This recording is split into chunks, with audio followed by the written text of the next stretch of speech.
Eu quero, em primeiro lugar, agradecer o convite para participar aqui da Conferência Livre, dizer que é uma satisfação nós chegarmos próximos da Conferência Estadual, tendo percorrido todas as regiões do Estado, participando das mesas das conferências municipais de educação, em todas as regiões, região metropolitana, Zona da Mata, Agreste, Sertão, Sertão Central, Sertão do Pajeú, Sertão do São Francisco, e dizer que quanto mais debates nós pudermos consolidar nessa fase, melhor vai ser o nosso desempenho na consolidação do Plano Nacional de Educação, que nós esperamos possa ser aprovado nos termos do substitutivo aprovado pela Câmara dos Deputados, tendo em vista, como me parece já foi dito aqui, que o Senado vem praticando uma atitude extremamente conservadora quando altera princípios fundamentais que nós consolidamos na Câmara dos Deputados depois de 2 anos de debate. Então, em nome do mandato, em nome do núcleo da bancada, do PDT na Câmara Federal, eu quero agradecer essa oportunidade, espero que a gente possa aprofundar algumas questões, né? Bom, pode passar. Nos últimos anos, eu tenho atuado primordialmente na Comissão de Educação e tenho atuado especialmente nas comissões que foram constituídas ou têm sido constituídas para a discussão e aprovação das matérias. Eu, além de ser titular da Comissão de Educação e da Comissão de Cultura, eu integrei as comissões que discutiram o Fundeb e a Lei do Piso Salarial. Na Lei de Regulamentação do Fundeb foram de minha autoria as emendas ao processo de controle social e a nova formatação dos conselhos do Fundeb, tendo em vista que os conselhos do Fundef deixaram a desejar por serem ainda conselhos vinculados ao poder público, tanto do ponto de vista do Executivo quanto do Legislativo. Especialmente foi uma emenda de minha autoria a obrigatoriedade da prestação de contas dos recursos do Fundeb por meio eletrônico, através de um portal especial do Fundeb para controle social. Eu fui titular da comissão do PNE. Na discussão do PNE foi de minha iniciativa, com o núcleo da bancada, a apresentação da emenda dos 10% do PIB de investimentos na educação pública. Agora, no final de setembro, início de outubro, eu fui eleito relator de uma comissão especial que vai trabalhar a investigação do financiamento da educação no Brasil, junto com a comissão especial do Senado, que também foi constituída na mesma semana.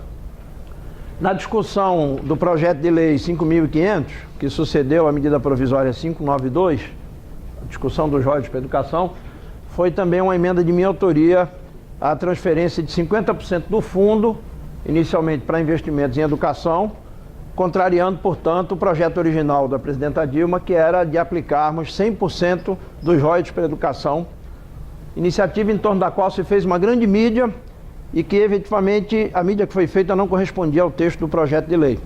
Nós substituímos, portanto, a discussão da aplicação de 100% da renda derivada da aplicação dos ativos do fundo por 50% do fundo, e aí compartilhando com a Frente Parlamentar da Saúde, que eu também integro, como deputado da Comissão de Seguridade Social, nós então ficamos com 3/4 para a educação e 1/4 para a saúde.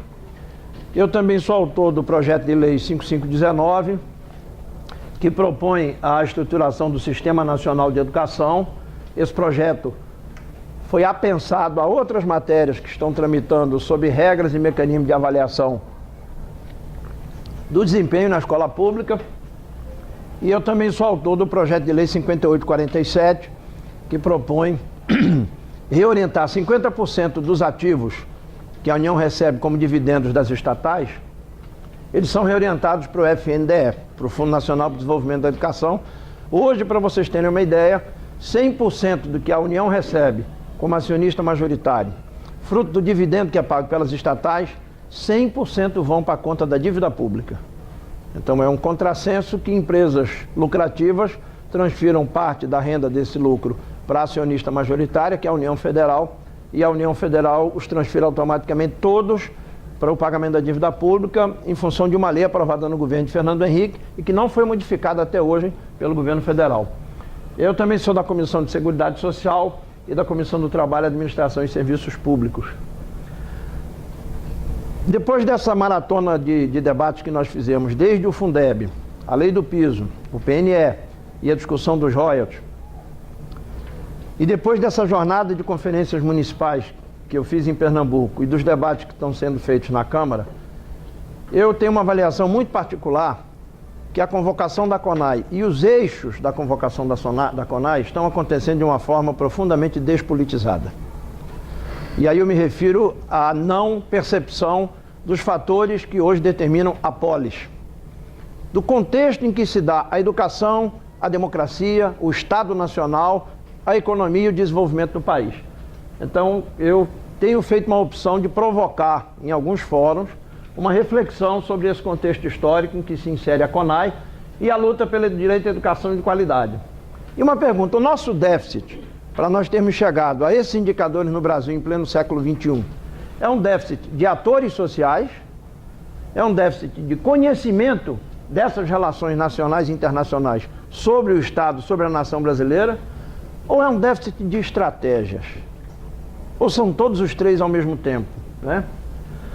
E aí a discussão, que não é nova, todos nós já passamos por ela e a renovamos cotidianamente, que é a discussão da luta pela educação pública de qualidade corresponder à expectativa de um outro projeto de sociedade. Nós não vamos a lugar algum se a gente só discutir indicadores em educação. Porque, desgraçadamente, contrariando as expectativas dos movimentos sociais, de grande parte da academia brasileira e de grande parte do debate que tem sido feito no Congresso, nós estamos sendo vítimas de uma apartação, de um divórcio entre as decisões, entre as discussões do campo da economia, do campo da democracia e do campo da política, como ação direta da sociedade. Então eu considero que é necessário nós aprofundarmos essa análise entre as relações do capital, a sua circulação, o processo de acumulação que marca hoje essa esfera do capital no mundo e, ao mesmo tempo, de que forma isso interfere, estimula ou castra a democracia, os Estados nacionais, e se isso de alguma forma estimula os Estados a terem autonomia para construir seus projetos de desenvolvimento ou não. Bom, nesse sentido, nós, felizmente, temos um conjunto de contribuições com grande repercussão acadêmica, grande repercussão em setores da sociedade, que demonstram com muita clareza o que é essa caracterização desse modelo que hoje domina o mundo e que leva de roldão um conjunto de nações fora dos centros dominantes das transnacionais e das grandes praças do capital financeiro. Primeiro que, apesar da grande crise que nós vivemos desde 2008, o que acontece? Nós vimos consolidado o divórcio entre a riqueza que se acumulava na esfera produtiva e a riqueza que migrou para a esfera financeira. O que isso tem a ver com o Estado Nacional? O que isso tem a ver com o projeto de democracia? Tem tudo a ver. E nós vamos ver por quê.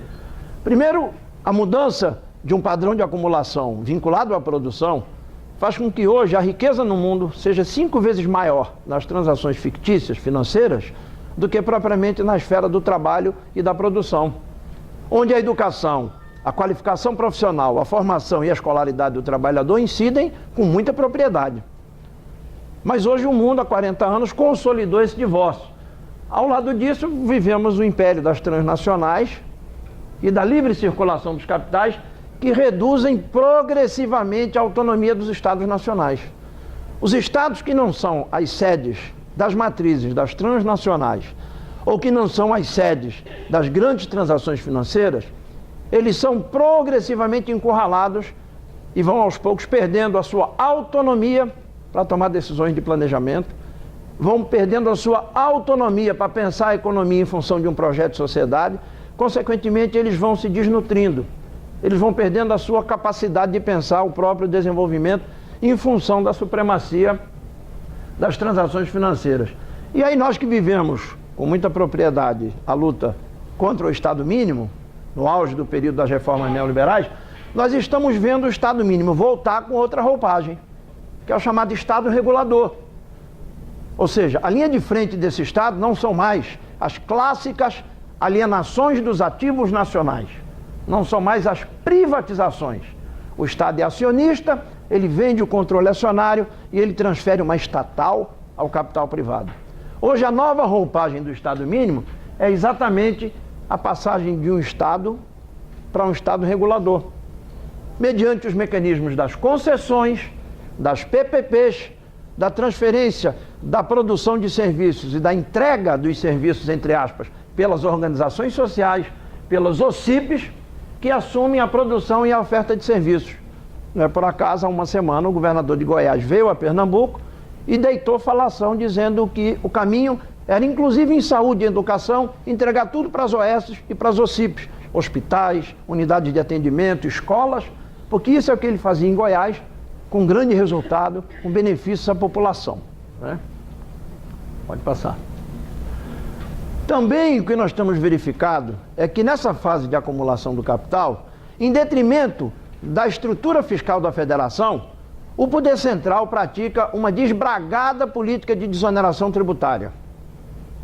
Em 2003, era menos de 1% do PIB. Hoje chega a 4,5% do PIB. E a União Federal atropela estados e municípios sem a menor cerimônia. Sem a menor cerimônia.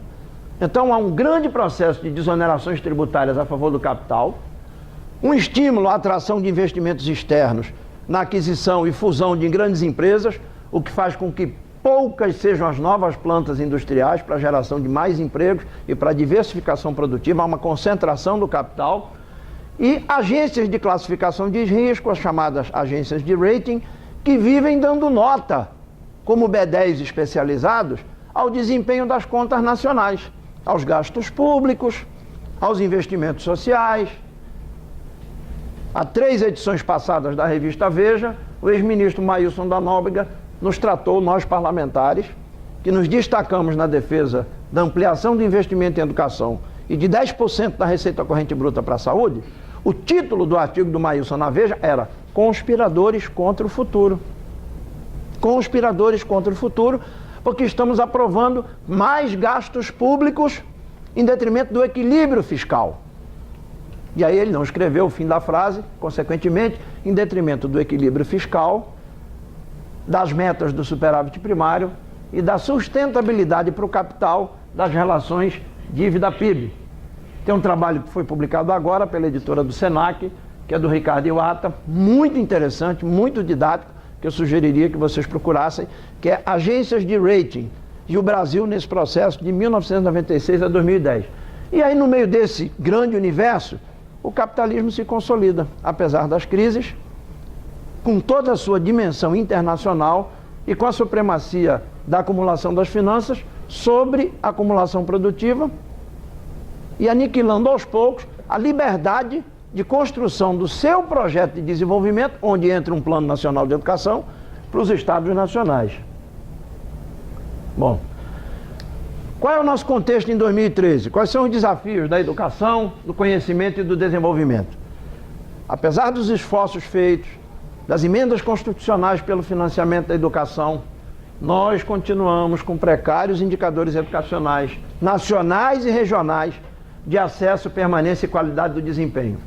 Continuamos dando sinais de precariedade na qualidade escolar, nos insumos, nas instalações, precariedade ou ausência absoluta de mecanismos democráticos de gestão, como mecanismos de Estado, e não políticas ocasionais de governos democráticos.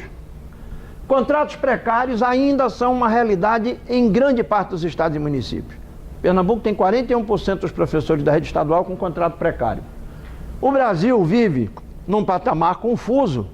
Embora se encaixe entre as 10 maiores economias do mundo, a produção científica e o registro de patentes no Brasil está no final da fila, em relação aos grandes centros econômicos, financeiros, aos países mais desenvolvidos.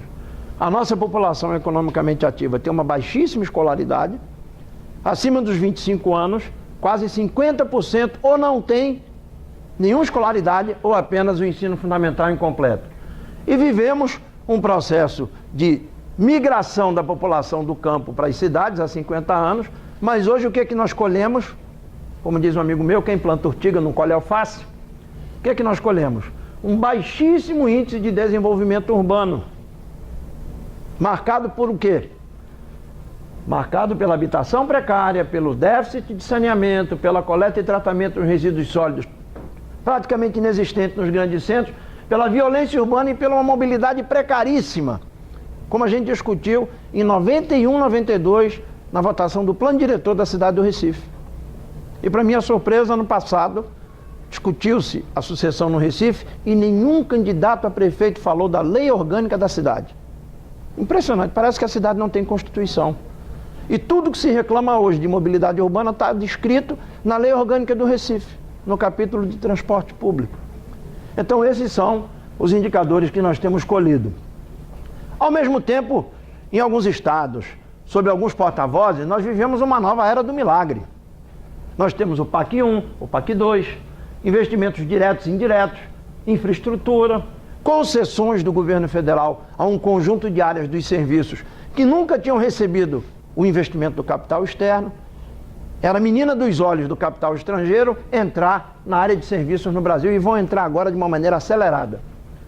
E também os investimentos nas chamadas campeãs nacionais, que agora começam a fazer água. Friboi, o grupo do Ike Batista e outros, né? Atração de capitais privados com benefícios fiscais, doações de imóveis, terrenos, plantas de infraestrutura, terraplenagem, como foi com a Ford na Bahia há 20 anos e como é a Fiat hoje em Pernambuco, em Goiânia. Atração de investimentos estrangeiros que são tratados pela mídia como um grande instrumento de multiplicação de riqueza. E aí eu lembro a disparidade de 90 a 2004. Os investimentos que entraram a partir de 90 remeteram naquele ano para o exterior 432 milhões. Em 2004 eles remetiam 11 bilhões e 200 milhões de reais. Colocando em risco o balanço de pagamentos, colocando em risco as contas nacionais. E aí, como foi dito, uma desoneração acelerada a favor do capital, prejudicando os fundos que são compartilhados com saúde e educação, as desonerações do IPI e do imposto de renda, para viabilizar a venda de automóveis, geladeiras, fogões e máquinas de lavar, depreciam os fundos de participação dos estados e municípios, sem compensação, o que faz com que também se depreciem as fontes de financiamento da educação e da saúde. Mas o mais grave são as desonerações na base da Seguridade Social, que tem que financiar saúde, assistência e previdência. Só a COFINS, que é a principal fonte de financiamento da Seguridade, tem uma desoneração que chega a 46 bilhões a favor do capital.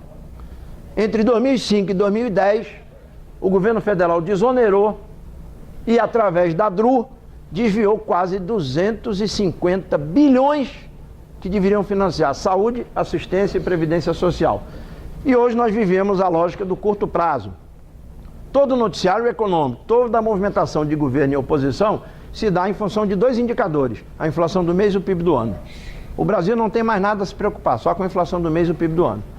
Então esse é o contexto em que nós nos encontramos. E aí é fundamental que nós aprofundemos a denúncia das armadilhas da economia que vão sendo plantadas ao longo da trilha, sem que as pessoas percebam que a sociedade está sendo envolvida de maneira ufanista e eufórica com algo que nós já vimos há 40 anos e que para muitas pessoas isso pode acontecer independente de nós termos ou não um Plano Nacional de Educação, gente. Se vocês assistissem a audiência pública sobre a Lei de Reforma do Ensino Médio com o Aloysio Mercadante, quando eu questionei sobre as relações dos diversos programas do governo federal com o PNE, ele deu de ombros e disse, bom, Plano Nacional de Educação vai ser aprovado, ninguém cumpre, é igual ao protocolo de Kyoto. Então a gente ainda vive sob a égide de políticas de governo e não de políticas de Estado. Então o que é que nós temos? Crescimento econômico não é desenvolvimento. Basta de ufanismo em pensar que a atração de investimentos individualmente privados vão substituir o Estado nas políticas de desenvolvimento. A atração e a mobilidade de investimentos não substitui o Estado nas políticas de desenvolvimento. Olhem de um lado, Suape e Goiânia. Olhem do outro, a pior seca dos últimos 60 anos em Pernambuco e no Nordeste. Mas como? Você tem o Ministério da Integração, o Ministério da Agricultura, Pecuária e Abastecimento, o Ministério do Desenvolvimento Agrário, o Ministério da Saúde, FUNASA, Saneamento Rural, o Banco do Nordeste, a Sudene, o Banco do Brasil, o Instituto do Semiárido, a Codevasf, Fiodenox, e você tem a pior seca dos últimos 60 anos. Por que a eficiência do Estado para promover Suape e Goiânia não é a eficiência do Estado para prevenir e conviver com a seca? Alguém explicou isso na mídia de Pernambuco e do Nordeste? É porque a seca não atinge as montadoras do ABC Paulista, nem a indústria bancária da Avenida Paulista em São Paulo. A seca atinge o semiárido, a agricultura familiar, pequenos proprietários rurais e uma produção totalmente à margem da lógica da agricultura brasileira, que é o agronegócio para exportação. Se a seca atingisse as bases de acumulação do agronegócio, Goiás, Tocantins, Paraná, São Paulo, Mato Grosso, aí o problema era mais grave. Como a seca não atingiu as bases da acumulação do agronegócio, empurrou-se com a barriga e, evidentemente, com a crise, aí abrem-se as torneiras. Vai a presidenta Dilma para o Ceará, libera 9 bilhões, vai o ex-ministro da Integração para a Petrolina, libera 600 milhões, aí os recursos aparecem. A atividade econômica privada, por si só, não organiza o acesso aos direitos sociais. Não organiza. Nem as cidades saudáveis, sustentáveis e desenvolvidas. Vocês sabiam que Goiânia só tem 3% dos imóveis com escritura em cartório? Quando e onde que essa cidade vai ter desenvolvimento urbano com a fábrica da Fiat? Quando e onde essa cidade vai ter desenvolvimento urbano sem regularização fundiária? É fácil atrair o capital privado? É. Lhe dê terreno e isenção fiscal que ele vem. Agora, é o capital privado que substitui o Estado na formulação de política de desenvolvimento? De maneira alguma. Daí a lógica de que um plano nacional de educação não termina por si só. Ou ele induz a concepção de um outro plano nacional de desenvolvimento, ou nós vamos nadar e vamos morrer na praia. Bom, o Brasil já viveu a era do milagre, na década de 70, cresceu a produção econômica, mas não houve desenvolvimento. E aí quais são as marcas, né? Uma euforia, um entusiasmo desbragado com movimentos tópicos do capital. Se instala uma fábrica ali, uma refinaria acolá, uma montadora mais não sei aonde, as pessoas embalam essa movimentação do capital como se isso fosse o quê? Crescimento, desenvolvimento. Isso produz para os gestores uma aura de competência, uma aura de capacidade. Apesar da seca, apesar de Pernambuco ser o segundo estado do Nordeste com mais crianças fora das salas de aula, 205 mil crianças de 7 a 14 anos fora da escola. Só ganha de Alagoas, que não é lá, grandes coisas também. Ganhar de Alagoas numa região como essa, né? Bom, um profundo desconhecimento da história econômica do país, dos seus ciclos. Nunca foi tão atual reler a obra de Celso Furtado. Nunca. É uma necessidade urgente que todos nós educadores, militantes dos movimentos sociais, venhamos da luta urbana, venhamos da luta social, venhamos da luta estudantil, temos que construir um processo de releitura e compreensão da obra de Celso Furtado sobre desenvolvimento e subdesenvolvimento. Nunca foi tão clara a compreensão que Celso descreveu, depois do exílio principalmente, sobre os desafios do Brasil. E aí esse desconhecimento gera de parte de gestores e de governos, de atores sociais importantes na democracia, o quê?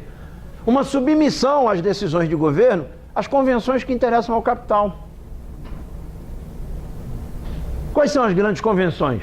Inflação é um problema da oferta e da demanda, você só combate a inflação com juro alto, e aí o mercado e a mídia cuidam de alardear, antecipar regras e decisões. Qual é a consequência?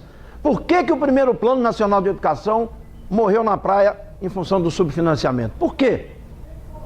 No período de vigência da primeira década do PNE 1, qual foi a evolução da carga tributária no Brasil?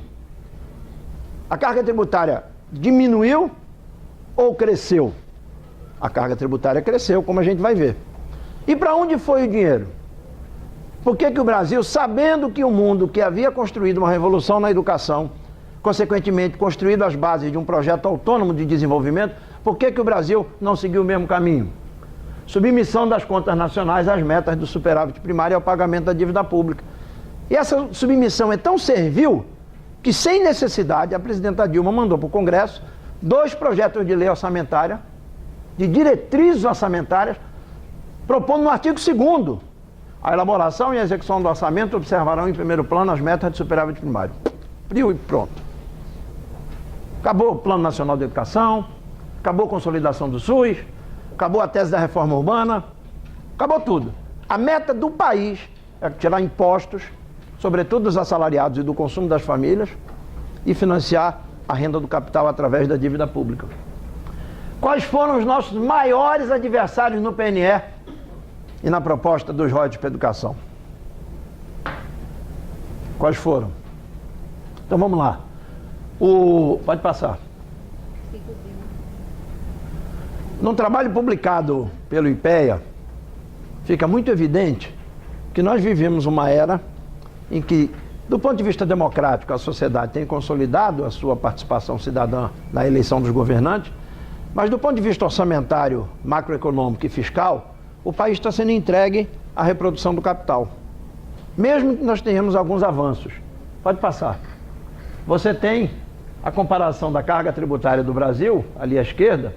Quando você exclui as transferências, a carga líquida e os juros, o Brasil fica num patamar bastante precário.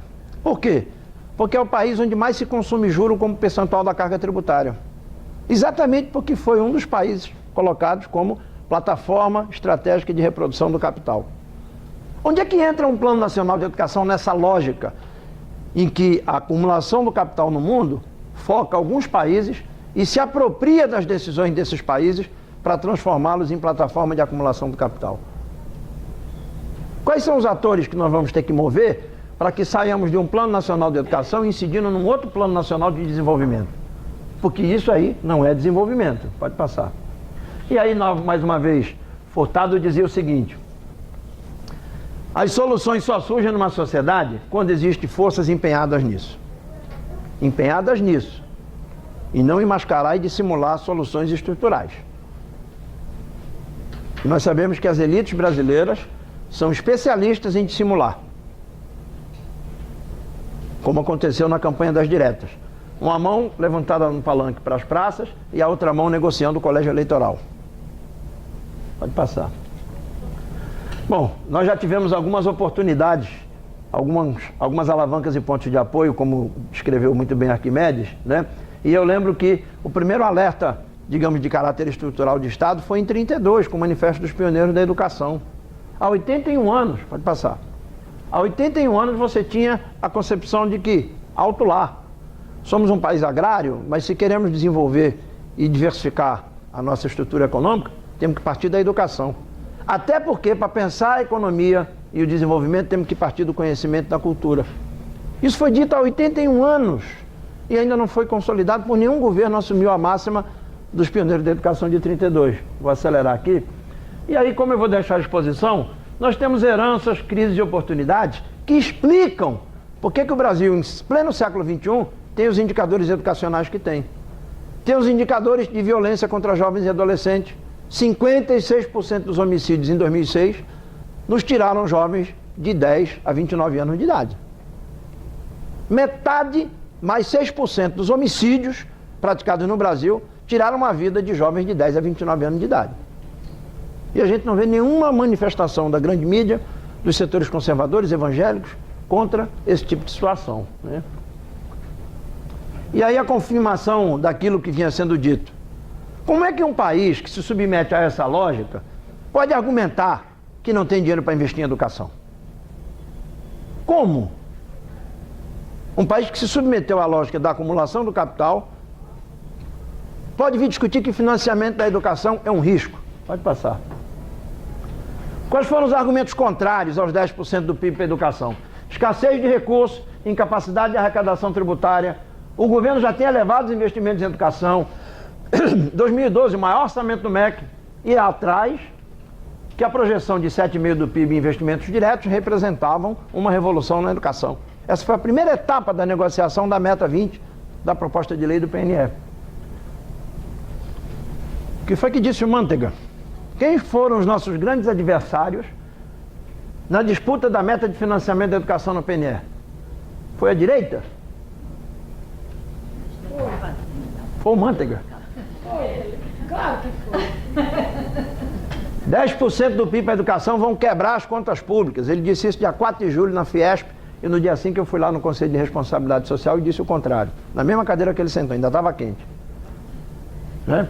Aí pergunta-se, se um país gasta em 4 meses, em 2011, 78,5 bilhões com juros da dívida pública, uma quantia 6 vezes maior 6 vezes maior do que foi liberado para investimento, será que não poderia colocar mais 2,25 bilhões anuais para a União ajudar o país a dar um salto de 7,5% para 10% do PIB? Será que não tinha condições? Evidente que sim, né? Vamos acelerar. Bom, 2 pesos e 2 medidas. Eu fui titular da CPI da dívida pública.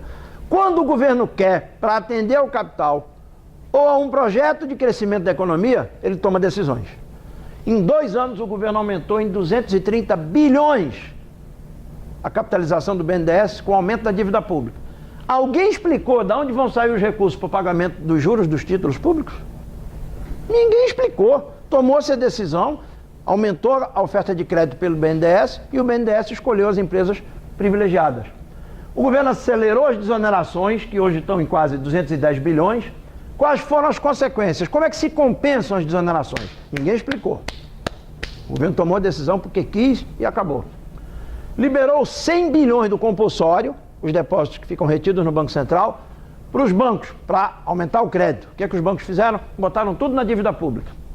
Ninguém explicou de onde ia sair o dinheiro para pagar o juro dos papéis comprados com 100 bilhões. Isso bota tudo na conta do passivo. Agora, para discutir e decidir o financiamento da educação, é todo tipo de golpe, é todo tipo de estratégia para desmobilizar, inclusive para usar de uma pretensa sabedoria macroeconômica em cima daqueles que não são economistas. Dizendo que se vocês financiarem 10% do PIB, ou vai quebrar as contas, como disse o Mantega, ou nós vamos ter que tirar de um ano para outro um outro orçamento federal da educação, como disse o Mercadante, em pleno governo do Lula. Então o nosso déficit é de atores, é de estratégias ou é de conhecimento? Ocorrendo. E aí, gente, como a gente disse nas conferências, se todo mundo acha que educação é unanimidade nacional, se todos dizem, afirmam e defendem, por que os indicadores são precários? Aí vamos para as 4 grandes causas estruturais. A escravidão, as monoculturas e a economia primária, que prescindiu de educação pública de qualidade ao longo de 4 séculos, praticamente, o financiamento insuficiente e a precariedade dos sistemas de gestão. E aí a confirmação do que havia dito antes. Uma carga tributária, pode passar, 2. Pode passar. Uma carga tributária que teve essa elevação, ela dava de presente para o país um fundo para financiar uma educação de qualidade, para universalizar o acesso, a qualidade da educação básica, atingir as metas do primeiro PNE no acesso à educação superior pública, direta, não presencial, privada com fiéis. Isso virou uma praga hoje. A União hoje é o maior financista da incorporação e fusão de universidades privadas nacionais por grupos internacionais. Tudo 100% fiéis. Está em todo o outdoor de uma faculdade privada no meio da rua. É a União que financia. E como é que não tem para financiar a educação pública, né? Bom, precariedade da gestão. Políticos, alguns, ainda a maioria talvez, indicam 1 em cada 5 diretores de escolas públicas. Não se cumpre o preceito constitucional da gestão democrática da educação, que foi estendido em Pernambuco através dos conselhos escolares, e que na capital do Recife, quando eu fui vereador, projeto de lei de minha autoria, lei municipal dos conselhos escolares, que é lá na secretaria, implementou. E depois abandonaram. Não se cumpre o princípio da gestão democrática, que é um princípio constitucional. Pode passar. E aí o que é que nós colhemos, para concluir, né? Quando a educação não acontece, o que é que acontece com a juventude? Quais são os caminhos? Ela vai escolher um dos 5 shoppings da cidade do Recife, uma das 2 bibliotecas públicas que a capital tem. Provavelmente, se você cruzar negros, afrodescendentes, pobres das periferias urbanas ou das zonas rurais, ela vai para aí. Isso é uma dissertação de mestrado da Lisa Byron, homicídio e determinantes socioeconômicos. 56% dos nossos jovens escaparam da mortalidade infantil neonatal de 0 a 28 dias, escaparam da mortalidade infantil de 1 a 5 anos pela ação dos agentes comunitários de saúde e PSF e morreram na bala, na violência, esquecidos pelo Estado e pela sociedade. Um país que mata 56% de pessoas, jovens de 10 a 29 anos, na idade mais promissora para a educação básica e para integrar a população economicamente ativa. Pode passar. Bem, com isso aí, como é que a gente vai cumprir os indicadores da Constituição Federal de 88? Como?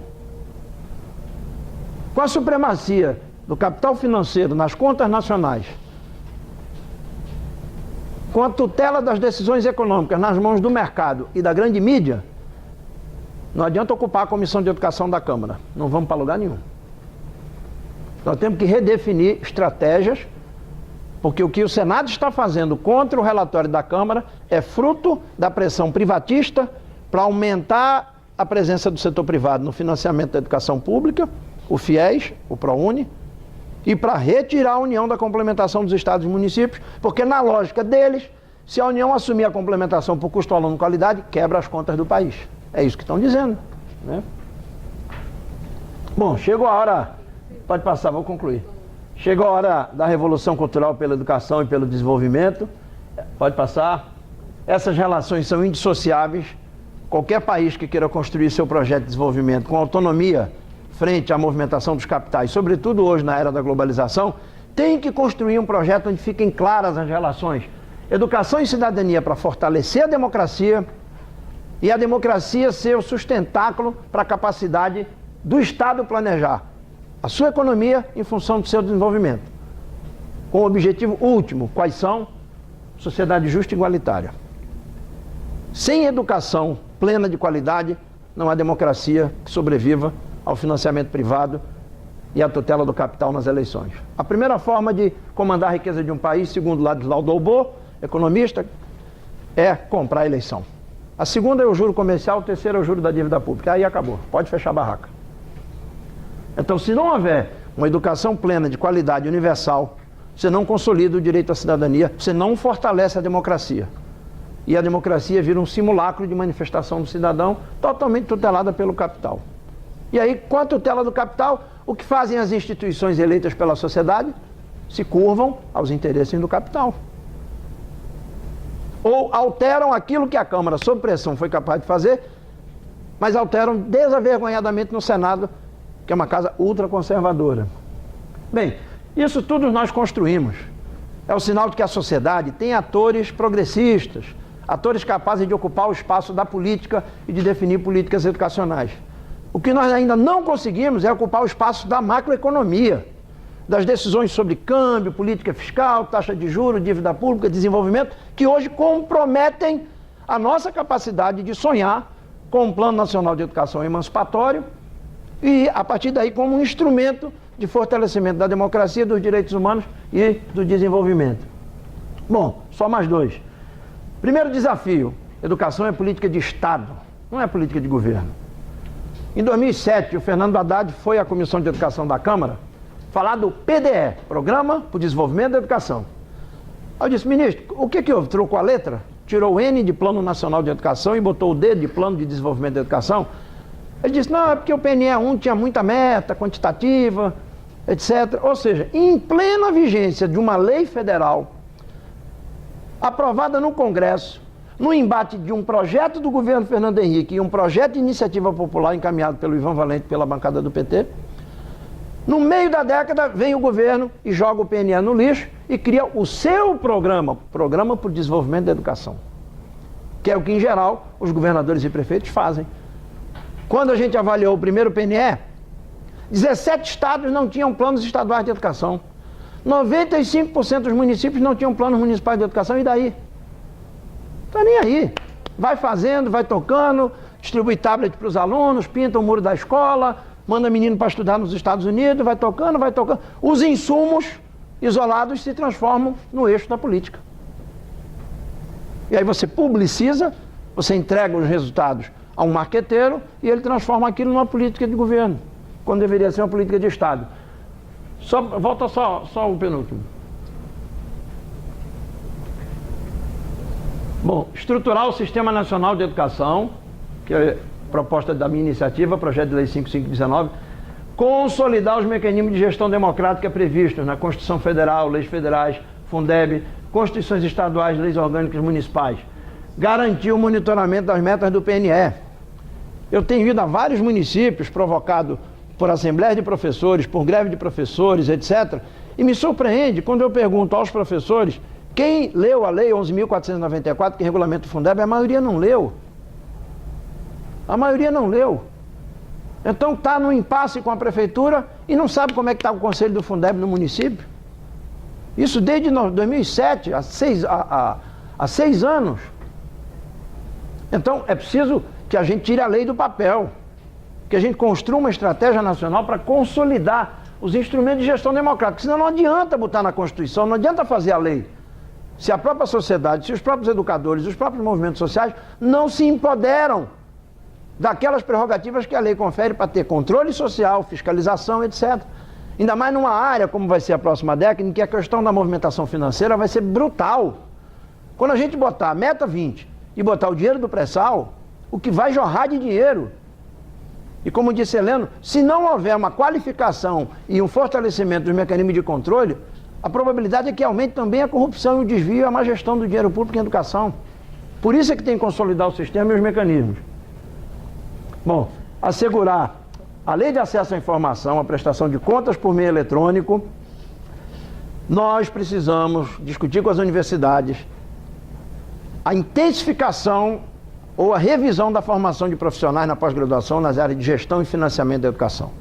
Daqui a pouco, como assim é na área da cultura, nós vamos ter tantas ferramentas e fundos que não vamos ter pessoas qualificadas para interpretar, conhecer e zelar pelo cumprimento dessas ferramentas.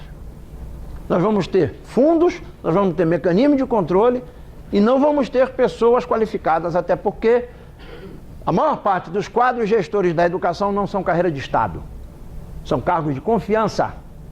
O prefeito entra, tira todo mundo. Passa a foice. O governador de Estado entra, tira todo mundo. Não são quadros de carreira. Não há carreira de Estado nos estados e municípios do gestor da educação. Então isso tem que ser revisto e o papel que as universidades cumprem nisso é fundamental. Bom, aplicar com eficácia os 10% do PIB, controle social e monitoramento. E eu só vejo sentido num novo Plano Nacional de Educação se for para incidir num outro plano de desenvolvimento. O Brasil não tem Plano Nacional de Desenvolvimento. O Brasil está refém do curto prazo, da inflação do mês e do PIB do ano. O Brasil está aceitando desbragadamente a tutela do capital financeiro na sua economia, nas suas finanças, no seu planejamento. Isso não é projeto de nação. Isso vai fazer com que o Brasil volte a ser periférico, como já é na economia internacional. Exporta produto primário e importa bem de capital. E tem gente que acha isso ótimo. A balança comercial bateu recorde. Exportando soja, exportando açúcar, exportando boi em pé para cortar na Europa, exportando bloco de granito e importando bem de capital. E cada vez mais se afastando de padrões de desenvolvimento que podiam responder aos direitos da sociedade. E aí um conjunto de sites que a gente trabalha, o IPEA, a Campanha de Educação e outros. E no nosso site nós temos vários artigos publicados, especialmente em relação à educação, economia e desenvolvimento, que eu acho que é uma forma que a gente tem que compartilhar e tem que construir para poder gerar uma outra visão crítica desse momento em que nós estamos inseridos, onde, na minha avaliação, a convocação da CONAI não é antecedida por uma leitura do que se passa no mundo.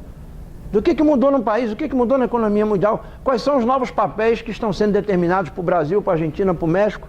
Se nós queremos cumprir com esses papéis ou queremos ser atores do nosso próprio texto. Esse é que eu acho que é o nosso grande desafio. Obrigado e desculpe pela extensão.